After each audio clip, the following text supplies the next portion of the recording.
Hello everyone and welcome to Big Blue News. I'm your host, Izzy. And I'm Eric. Let's get quickly into today's news. Earlier this month, many fell victim to two violent acts. 3 shootings occurred, one at Brown University in Rhode Island, one in Brookline, and another at a Hanukkah celebration at Bondi Beach in Australia. The suspect in the Brown University shooting was discovered dead in New Hampshire from a self-inflicted gunshot wound. He is also the suspect in the killing of the MIT professor in Brookline. The shooting left 2 students dead and at least 9 others injured. This has brought up the unfortunate number of total school shootings in the USA to 230. Also earlier this month, during a Hanukkah celebration in Bondi Beach in Sydney, Australia, there was another unfortunate act of violence. The perpetrators are a father and son, Sijid and Nurvi Arkham.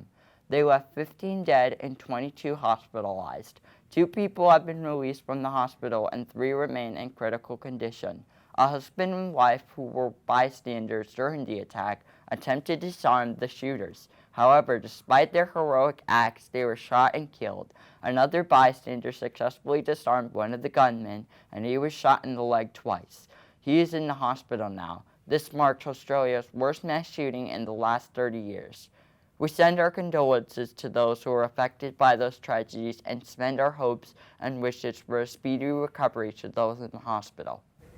Swampscott now offers a new quarter-long class where students interact with senior citizens with dementia and learn about the types of dementia and how it affects their day-to-day life. This class is called Bridging Generations and is part of Swampscott's health department, centered around communicating with art. This course uses art to immerse those living with dementia. Students complete 4 training sessions before going to the Senior Center and having one-on-one interactions with seniors using different art projects. The quarter course will end with an art show where students display their elderly partner's artwork. The art show this year will take place on January 14th at the Swampscott Senior Center at 12:30 p.m. This is an exciting time for Swampscott High School, as it will encourage more education and provide a focus on an abundance of topics regarding the elderly. A new restaurant was brought to Swampscott recently. Guests will be welcomed in to eat, drink, and watch the sports games from the TB's prop from all around. Sam Walker's has a capability of 400 people. The restaurant is officially open in the Finn Plaza at 450 Paradise Road. This new place has replaced Bertucci's and Olympia, which occupied the area before.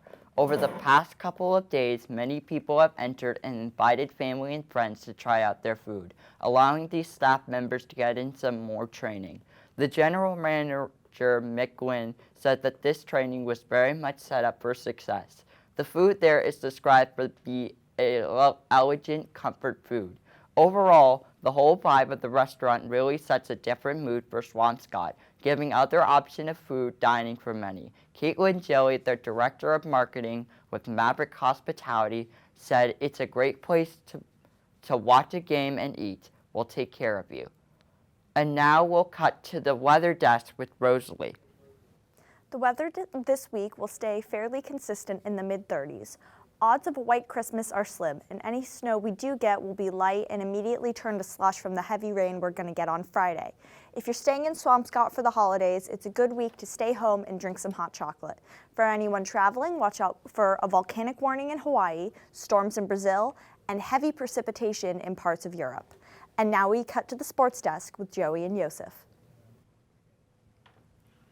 Thank you, Rosalie. Let's get right into things. So, Swampscott dominated Gloucester in their games. They won 58-40. Swampscott had never lost the lead, specifically for girls, that this is. And Anna Connors was the highest point scorer with 23 points. Many other star players contributed to the team, including Eve Byrne, Chloe Rogers, Lila Giard, Sam Ward, and Maddie Lilly. They all made great plays, stuffing the stat sheet with just about every stat, with steals, points, rebounds, assists, and blocks. They weren't the only team that was cooking against Gloucester, because as well the boys, they won 77-56 against Gloucester with an evenly spread team. Just like the girls basketball team, as well as Connor Torello scoring a whopping 27 points against Gloucester in that game alone, and Swampscott had led the entire game without giving up lead not once, not even for a second. There were multiple steals, blocks, and countless shots attempts from both teams. Swampscott also dominated Winthrop, so let's get right into girls. The girls basketball team dominantly beat Winthrop 53-27, and they all played a really great hard game. They never let up a lead throughout the whole game. They had great plays from the whole team, excellent teamwork and coordination to them all. Congratulations to them. Now for the boys basketball side against Winthrop, they won 73-59 at home. O'Neill dominated the court with 42 points, a whopping 42 points, might I add. Trello and Gruthius were next on the point roster for 7 points each for Swampscott. They never let up lead throughout the entire game, and Teddy O'Neill was in for the entire game except for the final 40 seconds where every starting player was subbed out. Yeah, it's really good to see the whole starting lineup subbed out, especially to give minutes to players who don't typically get playing time on the team. Overall, the whole team looked very well coordinated and organized. Unfortunately, though, the girls' basketball team has choked the lead against Peabody 41-38. They played a really great hard game, but unfortunately we came short at the end. Condors did score, however, 28 points and was the top scorer for the team. Boys basketball, on the other hand, won 72-60 away at Peabody's very own home turf. They led the game through and through, and they never gave up. Many players were high scoring and put in exceptional effort. Other than that, good luck to both teams in their next games on the 29th. On to the wrestling team. For girls, Eva Goodman came on top of her match, winning 2-0. Maya Alex also came in second in a round robin 1-1, and Anna Kirkshank, a newcomer on the wrestling team, also came in second in a round robin and won her first ever match in her career, so congratulations to her. On to the boys wrestling. At 285 pounds, senior Xavier Tejeda placed 5th, making it his first ever tournament place finish. It is really great to see a first ever tournament place finish. And as well as James Carey, at 113 pounds, he placed 3rd in his division after a tough semifinal loss. At 175 pounds, senior captain Colin Hart took away 1st in his division, ruling the tourney and always being at the top of the podium. And at 138 pounds, senior captain Liam O'Brien also took 1st and reached his 150th career win, with many more to come in the future. That's all for sports. Back to Rosalie at the entertainment desk. Hi all, I'm back once again. So today for entertainment, the Los Angeles Police Department is investigating an alleged homicide after Rob Reiner and his wife, Michelle Singer Reiner, were found dead in their home on Sunday afternoon.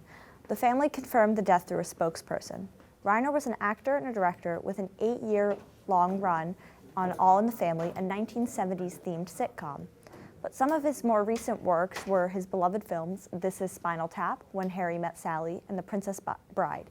He became a highly loved individual in California, known for his strong defense of gay marriage and his attributions to democratic politics. After an iconic 24 years with the WWE, world-famous wrestler and actor John Cena retired. Fans are shocked as Cena tapped out at the end of his match, which he hasn't done in over 20 years. Cena had an incredible career where he was the main event of 6 WrestleManias and was a 17-time world champion. His opponent during his final match, Gunther, kept John Cena in a sleeper hold after a 25-minute-long match. Cena eventually tapped out, which led to shock in the crowd, with even some crying. WWE champions CM Punk and Cody Rhodes handed their belts to Cena to wear one last time. Cena left his wristbands and shoes in the ring, gave the crowd a salute, and left. Regardless of this being a bittersweet moment for John Cena and his fans, people got violent. Gunther had to be escorted out by security to keep him safe from angry fans. Overall, this event marks the end of an era for both John Cena and WWE. And now let's head back to the news desk with Eric and Izzy. Thanks. Thanks, Rosalie.